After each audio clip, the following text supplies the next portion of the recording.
Just when Crispin thought he was completely alone, he meets a strange and intimidating man who might change everything.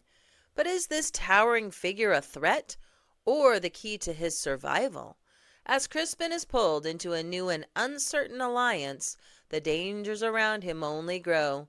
Let's dive into chapters 13 through 18 of Crispin, the Cross of Lead, and uncover what happens next in this gripping journey. But first, welcome to Camp Hain, the adventures of a Catholic family that homeschools, public schools, online schools, and has one super obsessed with baseball kid.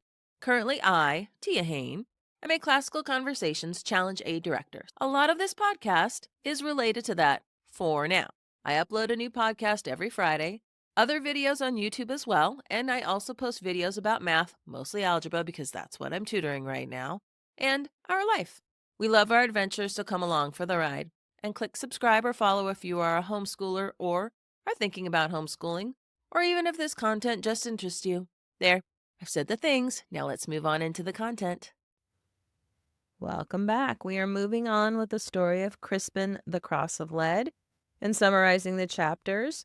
We are doing our short episodes for this, so once again, we have 6 more chapters. Today we have chapters 13 through 18, and all of these look pretty short, so this is definitely going to be a very quick episode. Let's go ahead and dive in. Chapter 13. Crispin was woken up by horse hooves galloping. It was John Aycliffe and the man Crispin saw him with in the woods. They didn't see Crispin and passed by him. Crispin checked the leather pouch. It had 3 seeds and his cross. He tossed the 3 seeds and returned the cross to the pouch. For the next 2 days, Crispin didn't know what to do.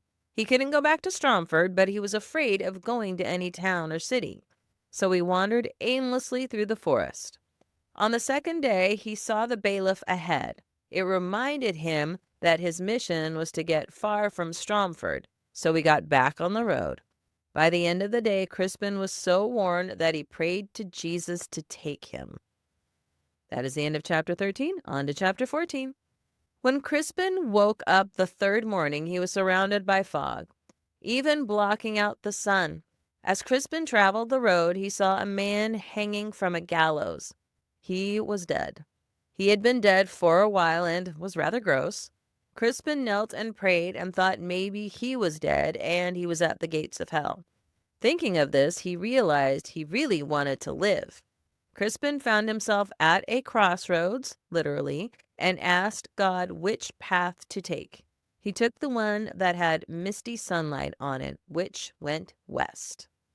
That's the end of chapter 14. Now we move on to chapter 15. Crispin walked all day. He saw no one else. He found water, but no food.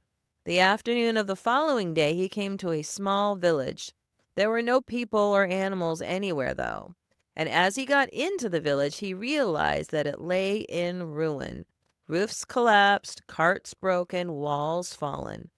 Then Crispin realized it must have been destroyed by the plague.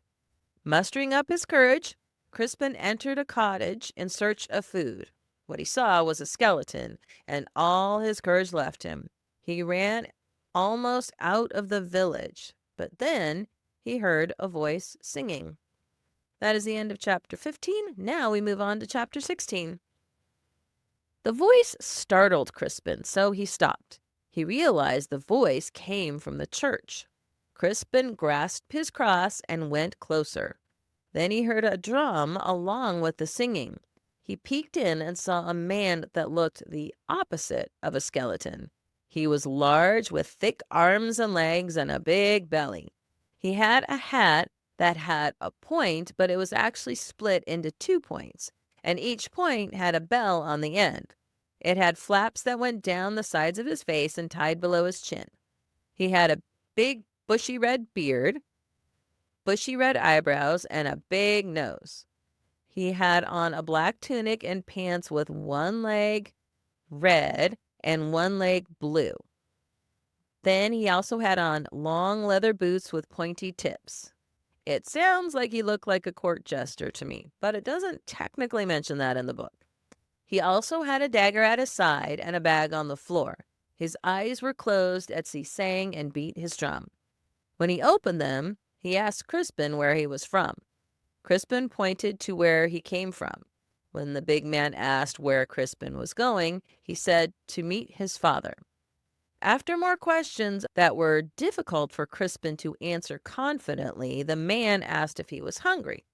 When Crispin said he was, the man went on and on about the king's officials being gluttons and prospering off the peasant folk, but the king must be fine with that. He asked Crispin what he thought of his sermon. Crispin made the mistake of saying it sounded treasonous. The big man's face showed anger. He said he hated all tyranny and asked Crispin if that sounded treasonous. Crispin didn't say anything this time.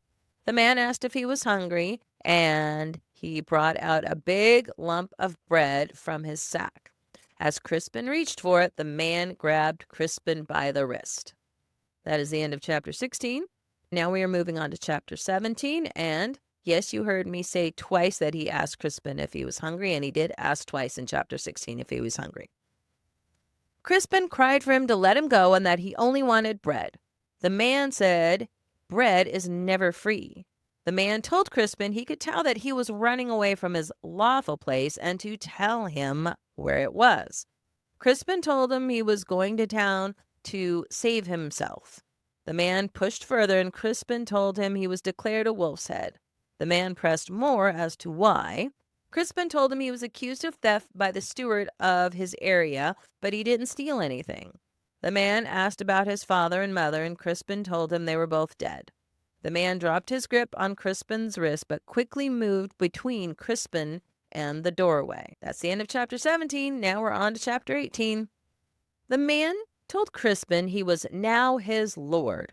He told him that by Crispin leaving his master, he became the servant of the first person who found him. Then the man asked if Crispin saw the man hanging in the gallows and read the note on his chest. Crispin said he couldn't read, so the man told him it said he was hanging because he rose up against his master by holding back some wool so he could sell it to feed his sickly child, and that was considered theft. Then the man made Crispin swear on Jesus' name that he would not leave his side, and Crispin did swear. All right, that is the end of chapter 18. Like I said, this is going to be a very short one. Hopefully, I can knock more of these out quickly, and you can get your recap in. And that is it for now. Until later.